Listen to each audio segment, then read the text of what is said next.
अगर आपको पता नहीं तो मैंने कल भी कहा था कि आपको फिर राजनीति में रहने का कोई अधिकार नहीं बनता है। मीरा भाईंदर के 10 काम थे, मतलब आपको 10 नहीं पता होंगे। ये कैसे विधायक है जिनको मीरा भाईंदर की इतनी बड़ी निधि रहती है, 10 काम निकलते, इनको एक का भी पता नहीं है। नमस्कार दोस्तों, आप देख रहे हैं सिटी न्यूज़ मुंबई। मीरा भाईंदर शहर के उत्तन में कत्ल खाना बनाने के लिए 40 करोड़ रुपए की मंजूरी मिली थी। महानगर पालिका ने टेंडर निकाला था, जिसके बाद कल इस बात का खुलासा पूर्व विधायक नरेंद्र मेहता ने किया था। आंदोलन की चेतावनी दी थी। चेतावनी के साथ ही उन्होंने ये भी कहा था कि नगर पालिका की बिल्डिंग से वो कूद जाएंगे और अपनी जान देंगे, जिसके बाद ये कत्ल खाना बन सकता है। और साथ ही मोर्चा निकालने की बात की थी, जिसके बाद उन्होंने कल उप मुख्यमंत्री देवेंद्र फडणवीस से बात की। देवेंद्र फडणवीस ने कमिश्नर से बात की और 5:45 के आसपास टेंडर की नोटिस महानगर पालिका की वेबसाइट से हटा दी गई। इस तरीके का दावा उन्होंने किया। आपको बता दें कि टेंडर रद्द करवाने का श्रेय लेने के लिए गीता जैन ने भी पत्र वायरल किया। वहीं पर रवि व्यास ने भी दावा किया कि उनके पत्र पर ये कार्रवाई हुई। अब जबकि आज पूर्व विधायक नरेंद्र मेहता ने चैलेंज किया है कि गीता जैन ये साबित कर दे या ये बोल दे कि उन्हें ये रद्द करवाया है। उप मुख्यमंत्री ने आयुक्त से बात नहीं की है, उन्होंने उनके कहने पर रद्द नहीं किया है, इस तरीके का खुलासा कर दे। साथ ही उन्होंने ये भी आरोप लगाया कि गीता जैन और महानगर पालिका की मिलीभगत थी, जिसके चलते ये टेंडर निकाला गया था। अगर बन जाता तो उन्हें कमीशन मिलता। इस तरीके का आरोप पूर्व विधायक नरेंद्र मेहता ने आज पत्रकार परिषद में लगाया। आइए जानते हैं उनकी जुबानी। मेहता जी, ये मुद्दा सबसे पहले कल जब आपने उठाया तो मीरा भाईंदर वासियों की चीज ध्यान में आई। अभी आपने दावा किया कि उप मुख्यमंत्री ने आपको फोन करके कमिश्नर को कहा कि नहीं रद्द किए, लेकिन वहीं पर एक और गीता जैन दावा कर रही है कि मैंने रद्द करवाया, दूसरी ओर रवि व्यास दावा कर रहे हैं कि मैंने रद्द करवाया। रवि व्यास ने भी जो कहा है, मैंने पोस्ट देखी है, देवेंद्र फडणवीस जी का उन्होंने आभार व्यक्त किया, वो किसी ने नहीं। देखो, आंदोलन सबसे पहले तो हमने ही पुकारा था, ये बात तो सत्य है। उड़ी मारने की बात भी हमने की थी, किसी और ने तो आंदोलन पुकारा नहीं था। और अगर वाकई में हमारे विधायक को लग रहे थे तो 4 दिन जो आज करके आए वो 4 दिन पहले क्यों नहीं किया? ये तो हम एग्रेसर हुए, इनको पता चला।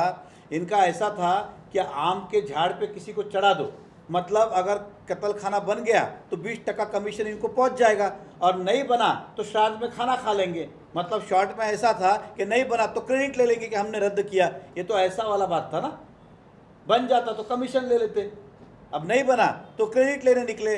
जनता होशियार है, समझदार है। और उनके देखिए ना, वो खुद ही कह रहे 4 तारीख को लेटर दिया, 6:55 को टेंडर निकला। उन्हें क्या सपना आया था क्या? और 5 सितंबर का जीआर था, आज 1 महीने पहले मंजूर हुआ, उन्हें पता नहीं क्या? तो ये दुर्भाग्य नहीं है क्या? चलो एक काम होता तो आदमी सोच सकता। इतने सारे काम मीरा भाईंदर के मंजूर हुए, 1 2 3 4 5 6 7 8 काम है। अब 8 काम अगर विधायक को पता नहीं तो कितना दुर्भाग्य है। दूसरा, इस पे कुछ काम जो जनरल फंड है उसके विधानसभा क्षेत्र में भी है और इस विधानसभा क्षेत्र में, तब भी इनको पता नहीं क्या? तो इसलिए इनके कतनी और करनी में फर्क है। आरोप तो उन्होंने कल बहुत सारे लगाए। और दूसरा आपको बता दूं, आज भी उत्तर में उन्हें नहीं पता, इसलिए उन्होंने जो कहा था, उत्तर में आज भी स्लॉटर हाउस का आरक्षण है। ये आपके लिए कॉपी लाया, क्योंकि आपको पता है कि हमारा जो डीपी प्लान है फिलहाल वो मोरवा तक ही हमारे पास है, जो अभी नया डीपी प्लान मंजूर हुआ, रिवाइज हुआ। उत्तन का प्लान वैसा का वैसे ही अभी तक नया बना नहीं है, तो उसके अंदर आज भी स्लॉटर हाउस है। दूसरा, 37(1) के अंदर कमिश्नर ने एक और स्लॉटर हाउस का किया, वो अभी तक शासन ने मंजूर नहीं किया, लेकिन एक तो ऑलरेडी है ना, पहले का एक तो पहले का है इधर। तो टेक्निकली आप कैसे बोलोगे कि गलत है? ये उत्तर का आज भी स्लॉटर हाउस है, ये वहाँ पे। तो हमारे ज्ञान पे चिंता नहीं करें कि हमें कितना ज्ञान है। जिस स्कूल में वो स्टूडेंट थी ना, वहाँ का मैं प्रिंसिपल रह चुका हूँ। सर, मेरा एक क्वेश्चन है आपसे गीता जैन के कुछ चिंटू पोस्ट भेज रहे हैं हर ग्रुप में।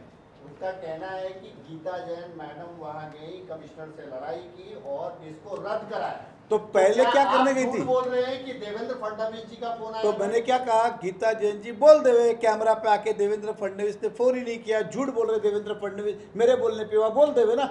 अगर उनको लगता है कि उनके बोलने पे फंड तो बोल देवे, बराबर है कि नहीं? और कमिश्नर से आप मिल लो, मुझसे पूछने से अच्छा तो है।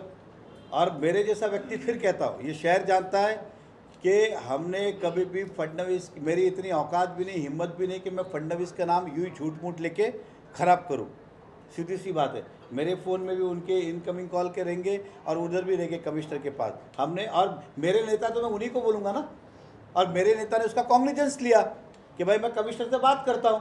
और कमिश्नर ने फ़ोन आने के बाद वितिन 5 मिनट, और जब विधायक गए थे, अगर उस कैबिन में और भी लोग थे तो उनसे पूछिए।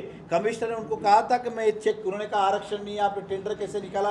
कमिश्नर ने बोला मैं इसकी जांच करता हूँ, देखता हूँ। उन्होंने नहीं बोला उनको कि मैं कैंसिल कर रहा हूँ। आप उनके साथ जो लोग थे उनको भी पूछिए आप।